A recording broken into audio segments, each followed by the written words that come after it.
Salam, himme canıda. Şular yazacak stokan. Nahilek tikilişini öğrenetiniz geliyor mi? Şeylece oturuyor Feridin. Şeylece. Otur şu. Eyninde otur şu. Yakan üstüne çık koyasın. Gelin onu öğrenelim. Şeyle yakanı açıp içine açıp ayırdım. Arasaladım. Arasalanından sonra şeyleri ütükledim. İşte şunu nem için şeyleri ütükledim. Şeyle durdu da yaka. Şunu şeyleri ütükledim. Sebebi şunu nedir şey değil. Eğilini şeyle koyamızı. Şeyle tikemize şu tayfayı kıyışarıp çıktırıyor yani. Şeyle eğini oyuk bolup duruyor yani. Hemen arkadan şeyle vaytı çıkarılan yağlık derecede şeyle adacık açıvrak ütük ettim. Şimdi şunu şeyle koyayım.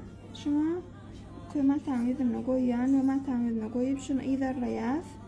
Şeyle şu açığını idarlayaz. Açığını idarlayaz. Şeylerak. Yani şunun üstünden 2,5 santimetre alacak şeyle. Yoğunlukta şeyle çiziyaz. Şeyle çiziyaz. Şimdi olsa bana şeyle ulat yatadır. Tikemizde gidiyor. Tikine gidiyor. Şunun için tikine gidiyor. Sebeplerine şunu şeyle ulat yaz. Aşağıdan yine de zapasoyaz. Ve ayla tikemizde şunun uzunluğun, yoğunluğun piçeleyen de için şunun şey uğracı galyağız. Şeyle uğrağı galyağız. Sonra köptenin artsa aymalı oluyoruz. Şuraya şekillemeli geldi. Şuraya şekillemeli geldi. Şu şekilde. Bir tarafı var yani şu koyunun. Şimdi ikinci tarafına almak için yine şu taraftan şeyle diyeceğiz. 24 kat dolma oluyor şu stoykamız.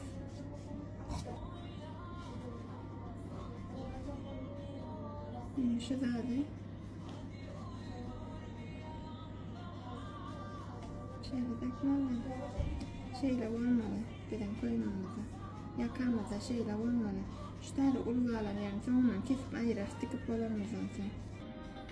Küvatını şeyle ilk biriktiriyor şeyle. Birine biriktiriyor küvatını da. Şöyle inne bakayım. Kıyışarına diyorum. Her yerine.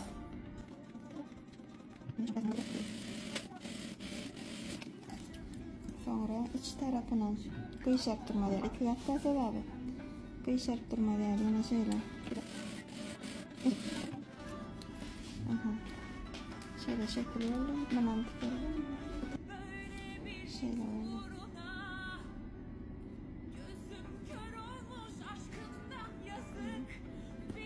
Şunu şeyle şu tarafa tutacağız.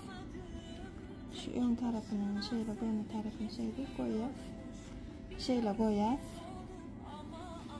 Ve şu çıdıktan şu taydan denge edip dikeceğiz.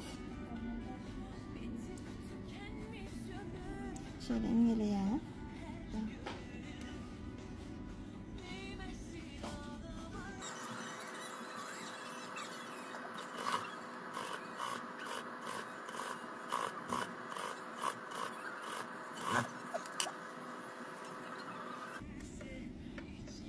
Şöyle oldu. Ve şunun inne, şunun arka tarafını, şu dağıtlarını ayıracağız. Ayırdık ve yakanı şeyle aşağı gitme için, yıkma için şey kesip çıkacağız. Çalacağım. Şimdi geriden aşağı gidiyor onu yıkılıyor. Şöyle yıkıyor sonra yıkılıyor. Şöyle durur. Şu tayt arası olur yani. Şu yere. Ütüge daha yakın şeydir. Aşağı yukarı ütüge koyuyoruz. Ütüge çenlem olduğu sonra şöyle demek olur. Şöyle fırmaya çırpmaya olur. Aşağı yukarı. Adetçe ütüge etmeli yerden stroçka geçirilir. Şöyle. Kaysam olsa bir çılığını izarlar. Dikmeli olur yani. Şu emele gelen şekilde ütükler adetini tertip ederiz.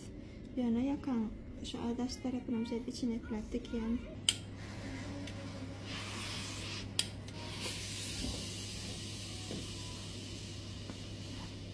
Şular yağlık şekil emele gelen yani şu yoğun var yani ben şunun üstünden şey edip hatta çıkaylamalı şeyle oraya edip hatta çıkaylamalı. Şunun açığını yine azıcık ulaştırmak için şu taydan dengle kesmeli. Şöylece kesmeli, inçeltmeli. Şu da inçeltmeli. Hazır şu an inçelteceğiz. Şöyle gön edip kesiyorum. Gönler kesiliyor. Arkasını. Şöyle. Hazır açılış şeyle olur ona sırada. Şöyle takıyoruz böyle. Şöylece öyle. Kaşığını tam böyle. Sonra şöyle hatta çıkarıyoruz.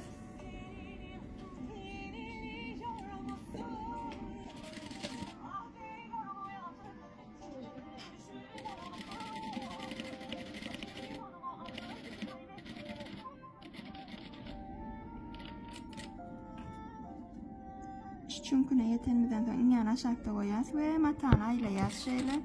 Elbette şu içki aptaçkanı şu kasabaya kanı çekeceğiz sebebi nem için tek iyi oturur yani çekip takıyasına. Oynak ayetemde kasabaya kanı çekeceğiz.